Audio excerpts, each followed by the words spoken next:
and I think they were 11. Six slotted with the drow, just literally ripping them to shreds. I had to have finished at like 45-2 or something like that, and it was probably the most fun I've ever had.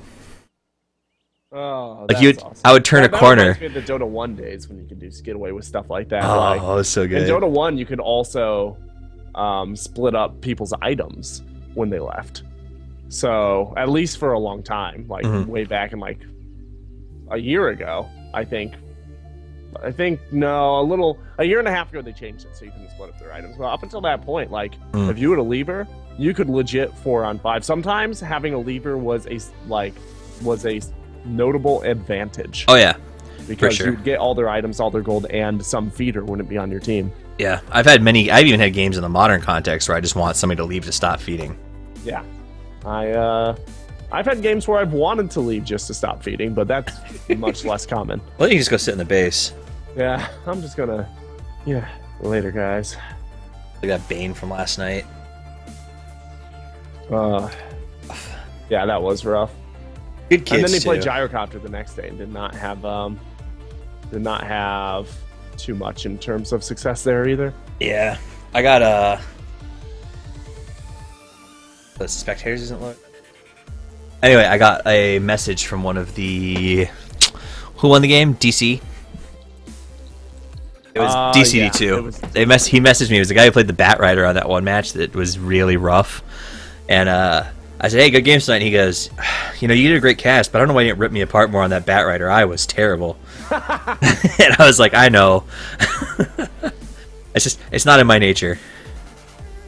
Yeah, well, it's not good form to tear apart players. Right. You know what I mean? Well, I was like, you know, just being completely awful. You've got to say like this guy's clearly not on his game, but you can't just be like, oh well, this Bat Rider is basically playing about as good as a turd in a coffee cup. Right. You know, like you can't just drop that. So no, that's it. I was like, you know, I don't love it when people watch my stream and tear me apart for no good reason. Like everybody makes mistakes, so why would I do it to you? And he's like, that's pretty cool. I was like, I know it's pretty cool. Follow me on Twitter.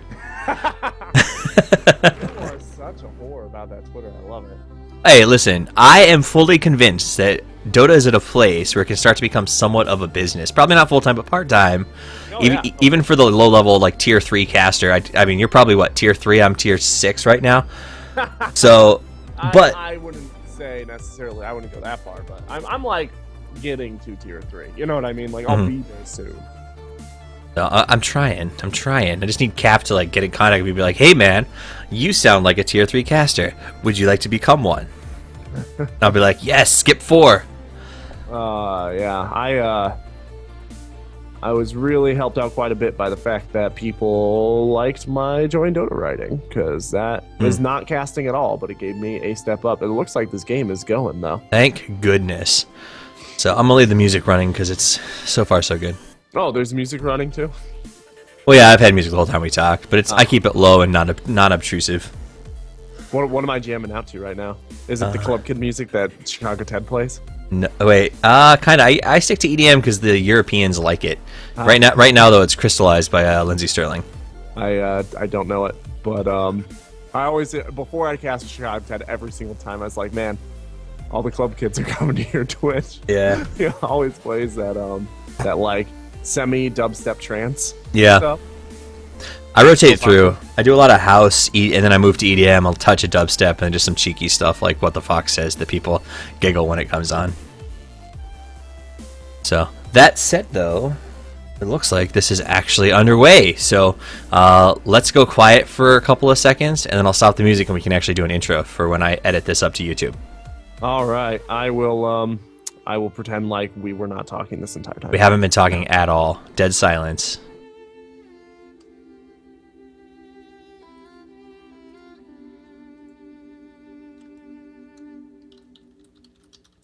And welcome one and all to the Dota 2 Romania 5 Spring Cup ticket. This is a Romanian Dota at its finest. Now, I haven't had a lot of experience with Romanian Dota in the past. I started playing with it yesterday, and I'm very excited to see what they bring, because the games yesterday were Awesome. That said, my name is Toffees. You can head over to Twitter and follow me at Toffees_Dota2 for updates on upcoming matches and other great things. And I'll remind you again of that address at the end once you realize how amazing hanging out with me for the afternoon is. And speaking of hanging out with me for the afternoon, I want to introduce you to my co-caster, Gorgon the Wonder Cow. How you doing? I am doing absolutely stellar. I woke up at the crack of 1:30 p.m. You lucky bastard. Cast, so this better be some good Dota, Toffees. I'm used to getting up at the crack of like 6 a.m. for, the Southeast Asia action. This is my first time getting over into the Romanian region, so I'm trying to get global recognition. That's what we're doing. We're floating from area to area. Like, we want to be at the next international by definition. Yeah, I want to have cast a game in every region, in every time zone by the time the next international comes on. I want to be Dota's official vagabond, basically. I like it. I like that goal. That said, though, let's talk a little about this draft. Visage and Ember Spirit banned out. OD and Bristleback banned out. And Invoker and Nyx picked up first and second. So not a lot different in this Romanian draft from what we see in North America, is there?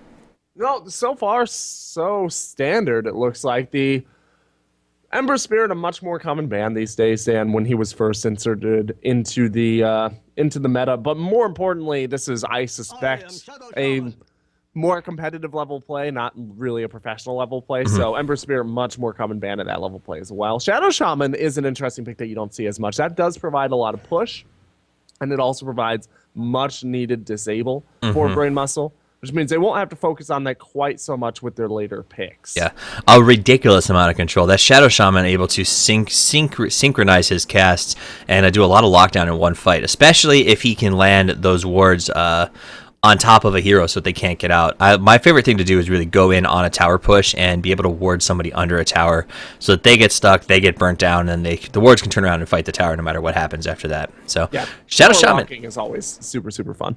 Shadow Shaman is probably one of my new favorite here. Big fan of CM, but really who isn't? And then obviously Dazzle, and now Shadow Shaman has been making this recent appearance in my meta, my personal meta, because of how much fun those lockdowns are.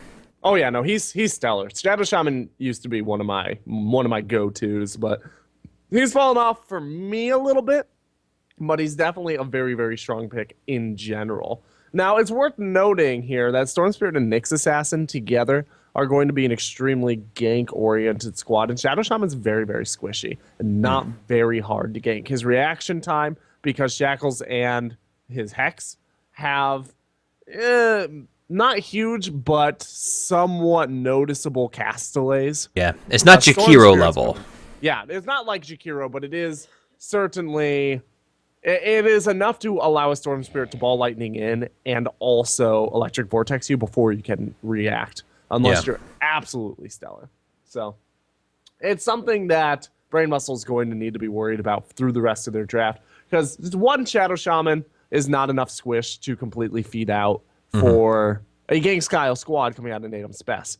But if they continue to pick some more gankable targets, like if they were to also pick themselves up something like a Crystal Maiden, they might find themselves in a little bit of trouble come that mid game when that Storm Spirit starts doing the electric boogaloo and Nyx Assassin is running around under cover of night. Yeah, Brain Muscle banned out the Lifestealer and the Doom, which I think are interesting choices since the Doom is pretty effective against the Storm Spirit. But we see Nyx Storm Spirit Apparition picked up. Apparition is going to help with those ganks globally. I wouldn't be surprised to see like a Crystal Maiden Slark pick up in the last two spots. They'll be able to use that Nyx in the offlane Storm Spirit mid. Slark, I think, is a good carry, but if they're going for that hard gank, they can really do a ton of damage here. What do you think? I think... Oh, it's so hard. There's so many good offlaners available still. That Clockwork's going to be soaked up. If they were to want to go down on that gank road, a Nature's Prophet offlane would go really well in their lineup.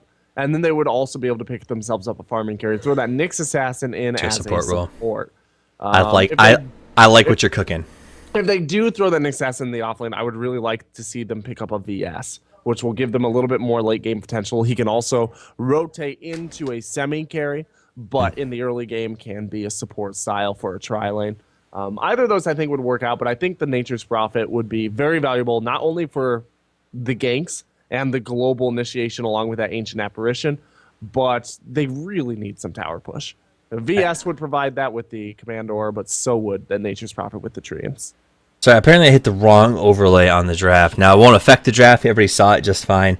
But I just built this overlay system, so I really want them to see it. So I'm going to change it over. All right, Oh, you guys. know what? I noticed that, and I didn't say anything because I just figured there's just one overlay for, it's Romanian Dota. Not everything needs to be cut. No, they asked me if I wanted an overlay, and I was like, yeah, I'll take an overlay. And I expected, like you said, and they sent me this overlay for the draft picks, and I was like, damn.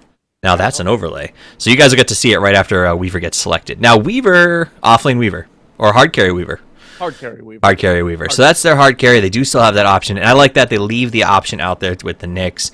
I think that Nature's Prophet, though, would have been a good grab, or is still a good grab option. And actually, I think Timbersaw could also work really well with their lineup. Yeah, Timbersaw would work really well. The only issue that I have with the Timbersaw pick is, well, A, the Rubik is going to be really rough on the Timbersaw, throwing out the magic damage, but B, Timbersaw does not provide that push that you really need. So the Timbersaw, it means you've got Nyx Assassin, Weaver, AA, Storm, and Timber, all of whom are really going to thrive on gank environments. And Brain Muscle has become starting to move a little bit towards that gank as well. A lot of mobility, good lockdown, tons of lockdown on the side of Brain Muscle, especially if we see a Quaswex coming out of Invoker. I think we're going to have to, especially up against the Storm Spirit in the mid.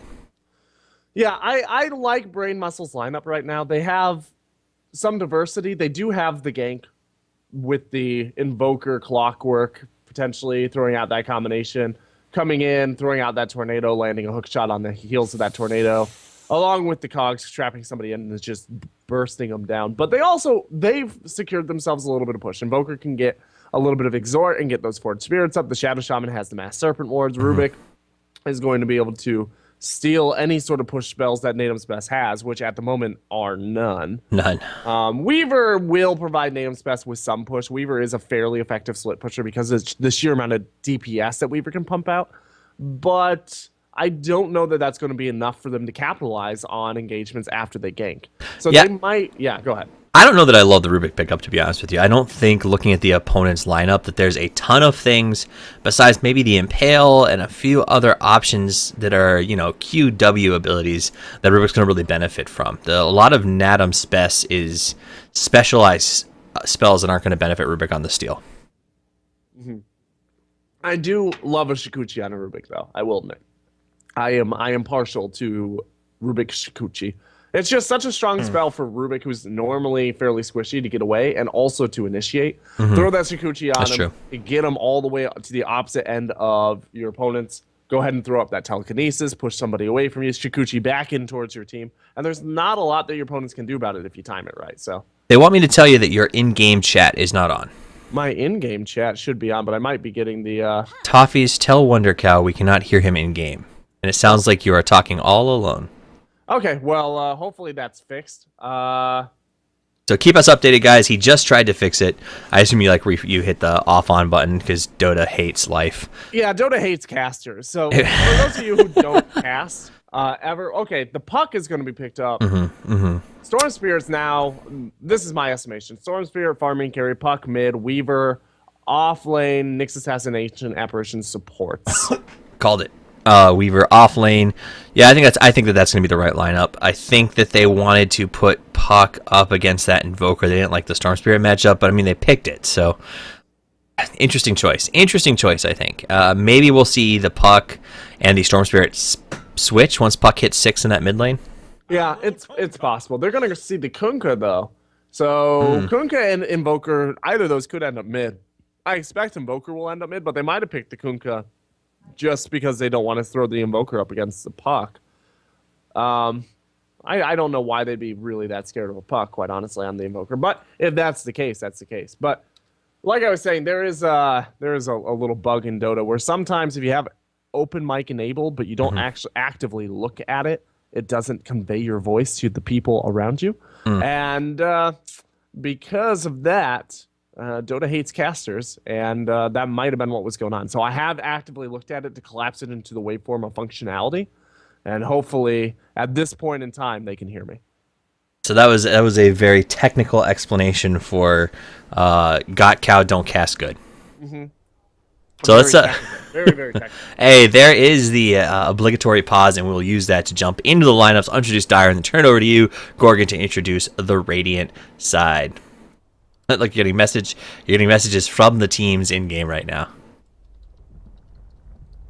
That said, on the dire side, we have NTRP playing the Puck, Chaos playing the Ancient Apparition, Injury 4SH4 playing the Storm Spirit, and then these names are incredible. Arctic 1 equals PI4 playing the Nyx, and Death is Not the End playing the Weaver. I'll turn it over to you to talk about the Radiant side. For BM, we've got Darfheart playing that Clockwork. Nox is going to be locking it down on the Shadow Shaman. We've got Sin Crown NN1337 leading it out on the Kunkka. Radu will be taking that Invoker, and Saint and Soldier will be marching on with the Rubik. And that is the lineups for this matchup between Brain Muscle and NS Natus Sincere, I think is what they had written down. A little bit of a perhaps nod to Na'Vi to a certain extent, but this should be a pretty fun game. Yesterday's Romanian game was action-packed start to finish, and a lot of fun to cast, so I'm hoping to see the same thing out of these guys today.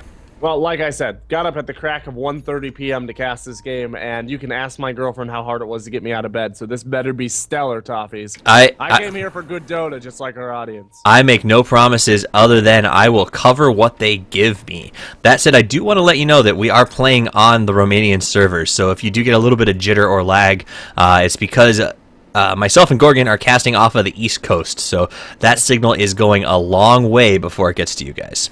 Oh, boy. Yeah, you just reminded me of where I am, and I got a little sad because yesterday it was 50 degrees here, and today we got 5 inches of snow. So, it was wonderful. Welcome to Michigan. I'm going to give a shout out to Leskin, who just joined the channel over on Twitch. He is a big fan, always stops by, so good to see him here. And some action. Yeah, action right in the mid going. Arctic NS Death is Not the End is looking to start some fun, and it looks like the Radiant's going to fall back in front of him and say, not interested right now. The wards are up in AA, which means AA has free reign to ward here if he decides he wants to. He's actually just gonna, looks like, block the camp with this body. Yeah.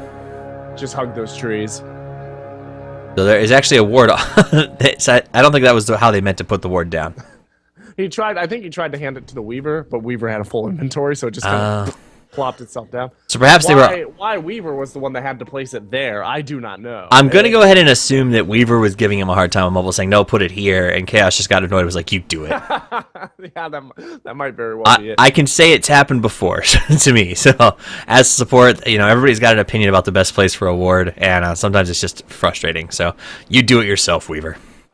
All right, well... That said, last hit tonight chart up. So matchups, what are the matchups that our viewers are going to want to keep an eye on here, Gorgon? Well, this aggressive tri-lane is definitely something to keep your eye on. There's a double stun coming out of NS, which makes it a very dangerous lane for anybody. But there is a very, very defensive set of stuns coming out of BM with both the Shadow Shaman, who have that Shackles, one of the best early game disables, as well as the Rubik, who has that Telekinesis, which is just so potent at punishing anybody who's out of position, including a Weaver. So we will probably see a First Blood in this lane, one way or the other, and it's hard to predict which side is going to get that. Absolutely, and we do know that there is dust up on Nox. So Shadow Shaman, I would predict they're going to try to, if they're going to move on this lane here, do it quickly and then start their rotation. Now, they planned, obviously, early rotations up against an aggressive tri-lane. They may have to re-examine that strategy just a little bit. And we are looking at, Chaos Chaos has come over and warded this bottom rune spot, giving mid lane for both teams the same basic advantage. I will say this BM has a little bit of advantage in this situation because of they know that NS came back behind this way to ward. Oh, wow. And Invoker in the First Blood mid. I completely missed that. How? That doesn't even make sense to me. That was incredibly fast, because last time I checked on him, he was at a 3/4 health bar, and somehow literally died before I even saw the X's moving. Yeah, Radu threw down the Cold Snap and the Tornado. Or Tornado, I think, came out. Yeah, no, it was Cold Snap first. A bunch of damage came out. As Inuyasha was trying to get away, he threw out the Tornado. That was all she wrote. So, sorry about that, First Blood, guys. My sincerest apologies. And it looks like they're working on a possible gank here in the mid. Chaos rotating around, deciding maybe it's not worth going in on. Obviously, he did pick up that Chilling Touch first. I think he was making his way up there to try and get themselves a kill on the Invoker. So, Invoker made his move at the right time and was fortunate that he did so. Well, yeah, Invoker definitely took. I'm really surprised that Inuyasha kind of went down in that way. And at this point in time, I'm going to continue to watch this a little bit just to give you a shout if some more action happens. Because if he's able to do it once, he's going to be able to do it more than once. Yeah. Until that Storm Spirit hits 6, he is not super survivable. And he keeps people off of him by the threat of damage. And if Radu is not turned off by that threat of damage, I don't know what Inuyasha can do to keep him away. Absolutely. And so I did just find out, it looks like the admins are in the Twitch channel, and said that the games yesterday were the finals of the first bracket. Oh, big move here. Big lift. That's not the end. They get him on the stun, and Weaver's going to run. The torrent just barely misses, and he will escape with his life. Just barely intact, dragging his legs behind him. Pops the salve and comes right back into farm. But this is the beginning of Bracket 2, so these are teams that are a bit untested and are earning their way into the finals of this bracket, and will go into the ability, from what I understand, to go up against some teams like Power Rangers at the end of this tournament. That is pretty stellar. Yeah, so we don't know if this is going to be as big as yesterday. Uh-oh, they're moving on the Kunkka. Big move down here. They just missed the stun. Weaver comes in, but Weaver runs into a bit of trouble as he tries to loop around. He's going to go down. So will Rubik, though, so it is a 1-for-1 trade. They grab Chaos. Where's he going? Nowhere, except maybe back to the Ancient. Oh, the stun just came up for Nick's assassin. Nick's not giving up. I know he's going to have to run, but he's fighting it in. The TPs are coming out. Oh! Nice double stun, and this is going to cost them easily 2 heroes. One goes down. The chase is on Kunkka. Weaver with the right click. There's the Fade Bolt. Nice return by Rubik. Death is not the end. Pops Suguchi. He wants to get himself this kill. 1, 2, 3. Right click down and back to base. That's not the end of it, though. Rubik comes in. Telekinesis grabs him. He burned the Suguchi. It comes back up at just the right time. Chaos comes in and helps him out. He gets the Weaver, but he's going to pay with his own life, and that is a action-packed exchange down there on the bottom. Enjoy your items. Yeah, that was... I see what you're talking about this Romanian Dota. I think we're on to something. This is a burgeoning action-packed region. They are aggressive. If you thought Rusky Dota was aggressive, Romanian Dota has proven to be fireworks. Another big torrent up on Nyx, and this fight is like this rolling fight. Neither team wanted to be the one that comes out behind on this rolling engagement. Oh, dear. Yeah, that has given, I'd say, BM a pretty strong advantage moving forward here. Yeah. They're only up 1 kill, but the amount of momentum that gives them, and also that gives Kunkka a little bit of a level boost here. That will allow him to harass that much more effectively with Tidebringer. 3 of the kills that came out on the bottom went to Rubik, the support, whereas 2 of the kills that came out on the bottom went to Weaver. So Weaver, obviously the one that they wanted to get those last hits, and is going to benefit him pretty greatly that he got his hands on 2 kills down there already by the 5-minute mark. Yeah, Kunkka is ahead of the Weaver in terms of net worth by almost 1,000, though. So, despite the fact that Weaver was getting those kills, Kunkka was making the most out of the situation. Yeah, Weaver has been forced off of this lane pretty hard when Kunkka's in there. He hasn't been able to get the last hits. He's gotten very low on his health. I think he had to use his salve at 1.5 minutes, which, you obviously want to try to hold that. Lane, we see the lift. Nice lift, throws him back, jumps away, so that level 6 coming into play. But there is that Cold Snap, the most annoying spell in the game. Lifts with the Tornado. He should be able to get out of range. The right clicks are still going, and now Radu in some trouble. There's a nice stun by that Nyx Assassin. He's been on fire, and Radu's going to go down. They do get that Storm Spirit. That Rubik is just coming around and mopping. Meanwhile, down on the bottom, more harassment. Nox does get a grab up on Death is not the end, but he is in a tough situation. Torrent! Down goes the Weaver, pulls back Chaos on the run. Again, they're going to have to let him get away.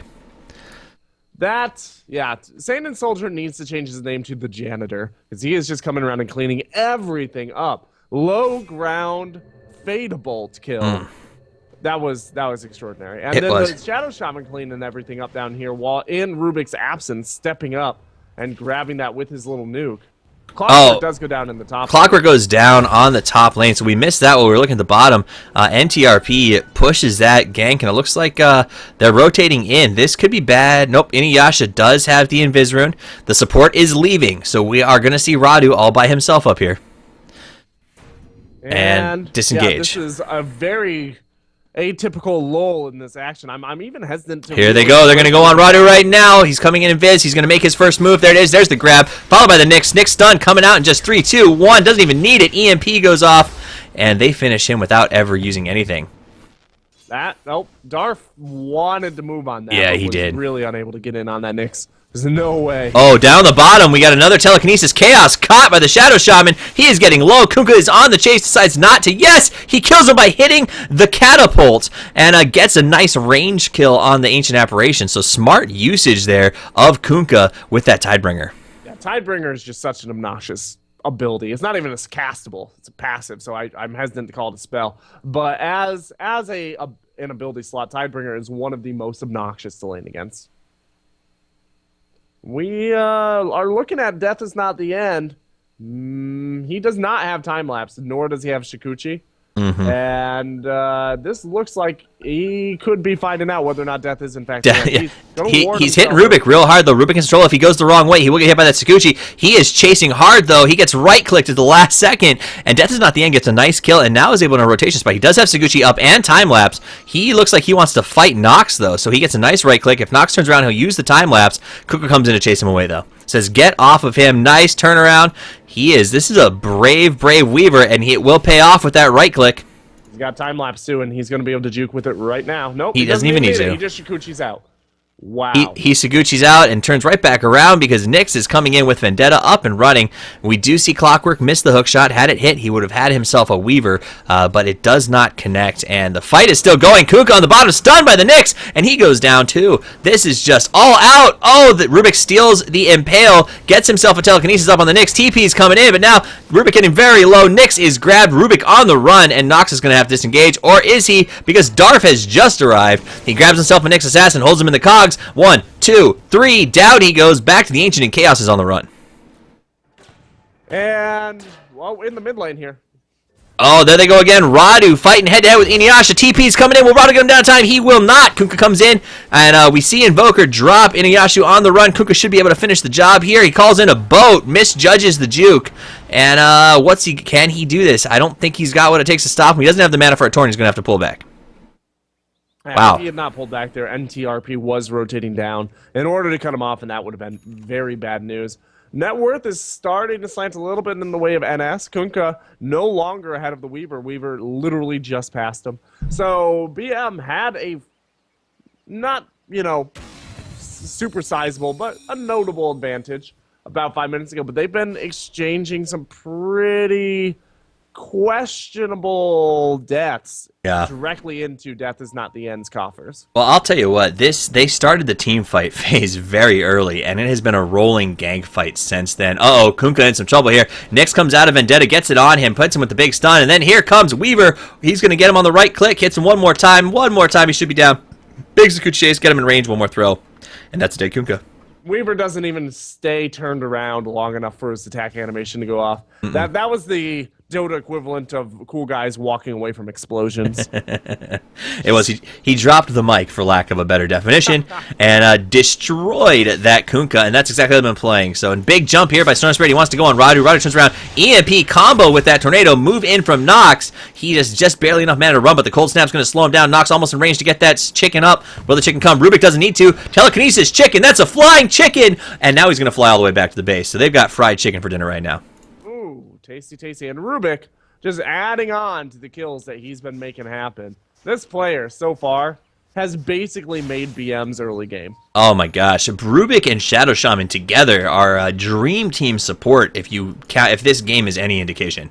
Those two have been playing lights out, comboing perfectly together, and really just managing their cooldowns expertly. Death is Not the End, comes in on the bottom, wants to go on Kunkka, harasses him just enough to send a message that says, hey buddy, we've got control here, this is not your farm. Oh, Kunkka what? No way! Oh! Huge Ancient Apparition shot, and meanwhile up on the top lane, Darf caught in the cogs, but he's not going to make it out. Puck and Nyx Assassin work together to kill him, and the deaths are coming fast and furious. NS 14-10. I haven't had a chance to breathe. I don't... Kunkka just sitting inside that ball. He could see the discotheque of doom. The roof was up, and he just let it collapse on him. That was... I don't know what he was thinking there. Like, what's the worst that could happen? That was epic so far. This game has been fast-paced. We're at 12 minutes with 24 deaths. So that is a lot of kills early on in this game. Normally, you're happy to see a kill by that 3.5-minute mark.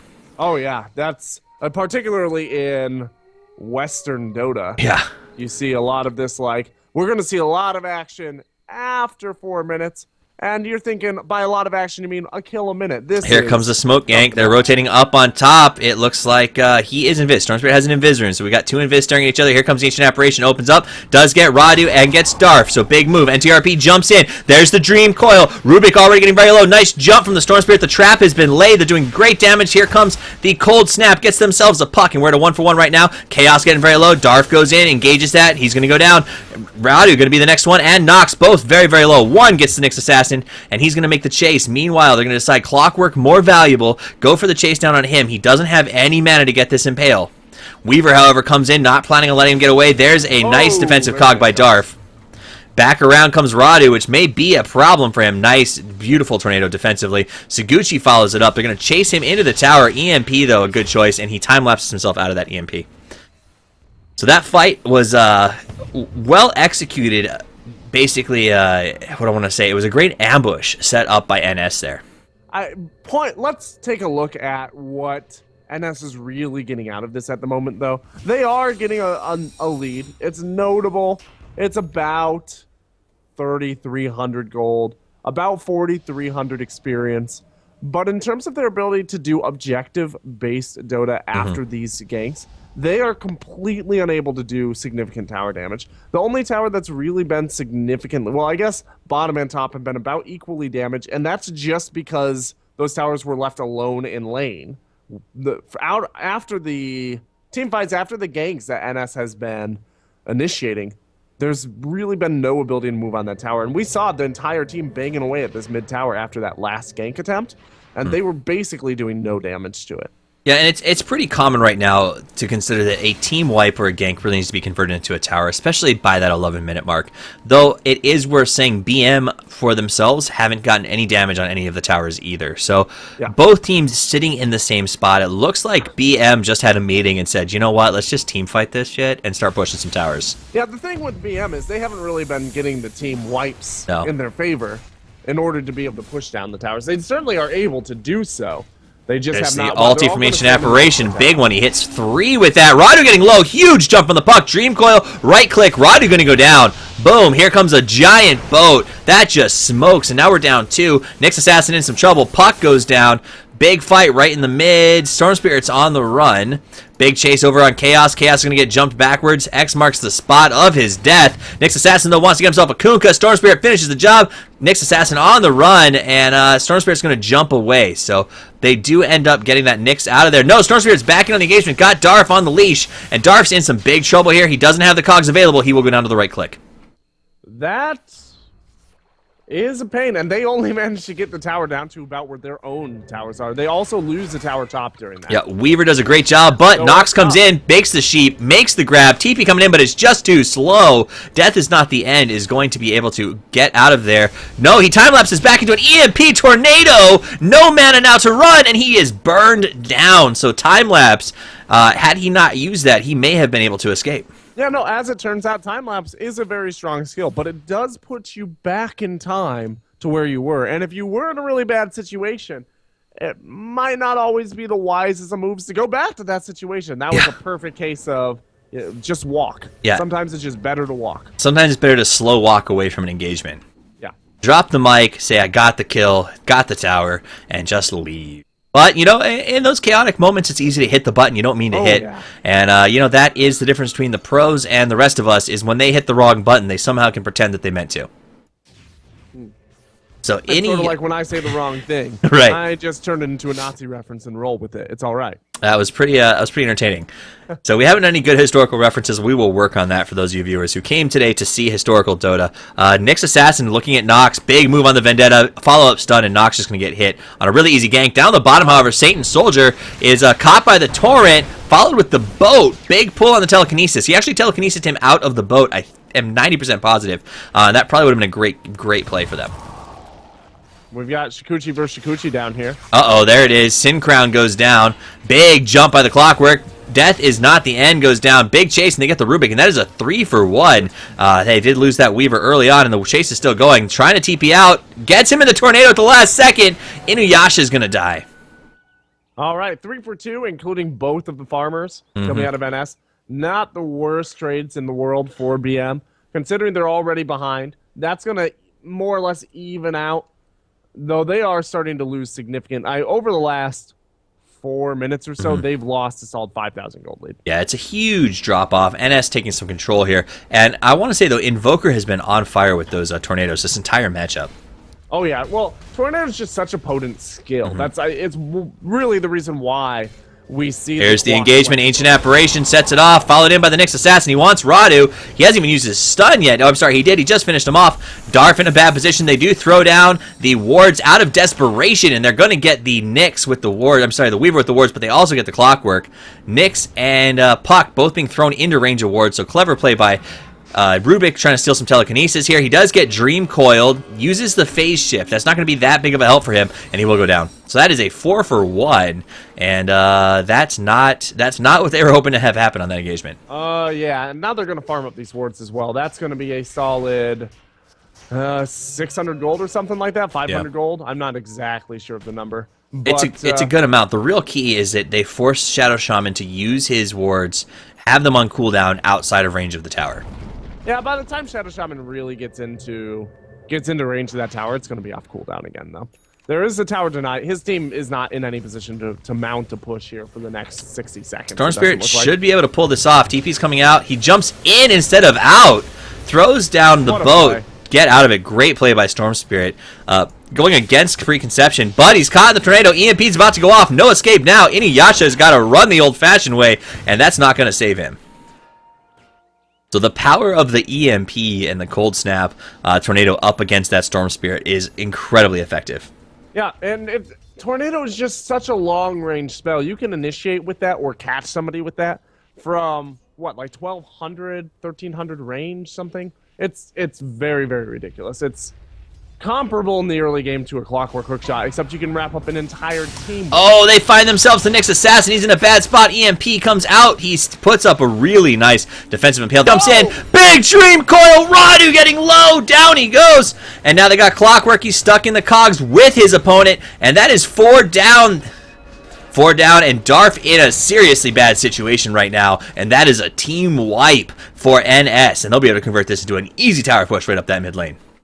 That Dream Coil was amazing. That was a mind-numbing Dream Coil. They thought, hey, we've got this Nyx dead to rights. They went on him. They moved in together, and NTRP timed that blink perfectly. I don't know if you saw. He blinked in, popped his Dream Coil. Dagon nuked someone down, and then immediately turned around and Illusionary orbed himself to behind the rest of the team in a series of 1, 2, 3. It was a beautiful play, start to finish.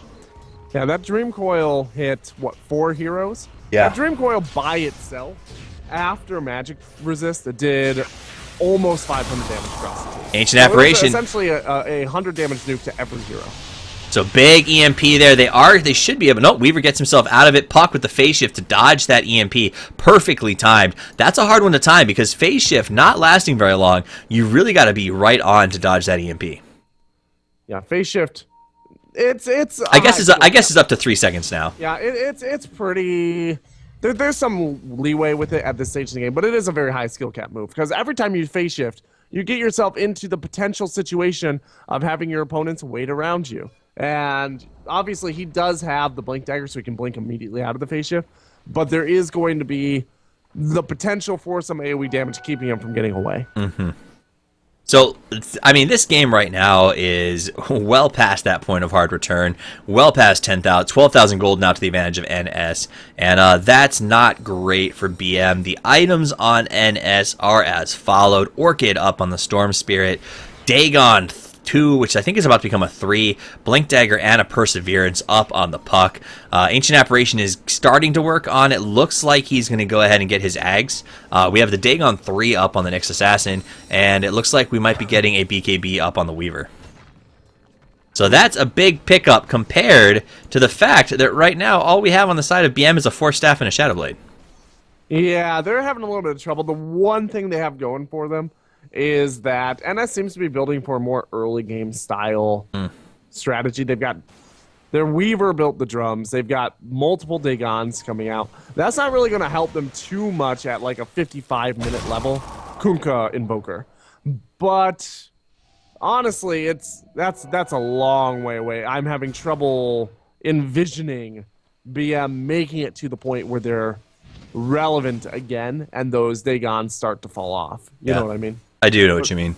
But if they do manage to make it there, which is always possible. Oh, big jump. Darf going head-to-head with Inuyasha. Inuyasha on the chase, doesn't know the rest of the team's coming, and does a good job of knowing to pull out. I think he knew what Clockwork was up to. Sorry, continue with what you were saying. Oh, that's pretty much it. That NS is building for more of a late or more of an early game style. BM is building a little, well, it's hard to tell because they haven't really built too much of anything, but it looks like they're going to build for a more later game-oriented strategy. But if they're going to do that, they need to stop playing into NS's hands. They need to stop allowing themselves to get initiated on, and they need to stop following up on those initiations because it's just not working for them. Absolutely. And I mean, honestly, what do you do to get back in the game at this point? You're down 14,000. There's not really much you can do. Oh, big boat on the bottom. Catches himself a Nyx Assassin. Nyx just so big at this point. Not going to matter. Ancient Apparition. Boom! Radu goes down. Sin Crown as well. Darf walks in, but it's a little too late, and it's a parade of ants to the slaughter. Nyx going down as well, and all that's left is the Rubik. There's the big jump. Follow up Storm Spirit, and that is a 5-man wipe. We have to be minutes from the GG. Yeah, I'm kind of surprised GG didn't come out after that wipe. Usually a wipe like that, that's when you would expect the team to go, I've had enough. But maximizing the items for viewers. Yep. Well, and, you know, all three tier 2 towers are up. A lot of teams still harbor hope. Maybe the late game will hold out, but let's be honest, Shadow Shaman hasn't been able to get his wards up on one tower yet in this game. Yeah, and they're going to lose 2 towers on that as well. Oh, easily. Even though the towers get pushed extremely slowly, they are going to be pushed if you have nobody up on the map. Absolutely. So, Weaver slow by himself goes ahead and gets that top one. The one that cost him his life not 5 minutes ago. So he gets a little bit of vengeance on that tower. He is coming back for the Carthaginian solution. There will be nothing left. There will be nothing. He has salted the earth as far as the top lane is concerned and is done with it. So he's picked up his BKB, which I think is a choice. I like that choice because of the amount of stuns coming out of BM instead of the more traditional, I think, Lincoln Sphere on these this Weaver. Yeah, meanwhile, Kunkka gets pwned. I didn't even see Kunkka go down. Weaver gets telekinesis again, but Storm Spirit jumps in, says, I got you back, buddy. Kills himself a Nox, followed with the Rubik, and they're going to push in. Darf's got nowhere to go. That BKB is up, and he's going to be willing to probably chase this almost into the tower. Decides not to, just barely dodges, and the GG comes out from Nox. So they might want to try to finish the Weaver. They don't get a chance to kill him, and the game is over. BM really not ready for what NS brought to the stove tonight. And I didn't quite hear what you said. You were breaking up there for me a little bit. I'm not sure if that was a throw over to me or not. It can be, though. Why don't you tell these folks where they can find you, and then I will give us an outro. All right. Well, my name is Gorgon the Wonder Cow. You can catch me casting over at Join Dota. You can catch me also doing some writing for them, casting over at Sivo with Toffees on the regular Tuesdays and Wednesdays, including later tonight. And if you do want to follow me or my casting, you can catch me over at GotCowDota on Twitter, at GOTCOWDOTA. Please do stop by, give me a follow, and make sure you're keeping up with all the tip-top Dota action. That said, thanks for joining us for BM versus NS on the Romanian Spring Cup. It was action-packed and actually a lot of fun to cover. I think we have another game getting ready to queue up, so stick around, enjoy the action, and like my cohort Gorgon said, we're going to be here tonight on, actually it'll be on Play Sivo 1 over on Twitch, covering some main event for Sivo, so join us at 9 p.m. Eastern if you like. That said, my name's Toffees. Head over to Twitter, follow me at Toffees_.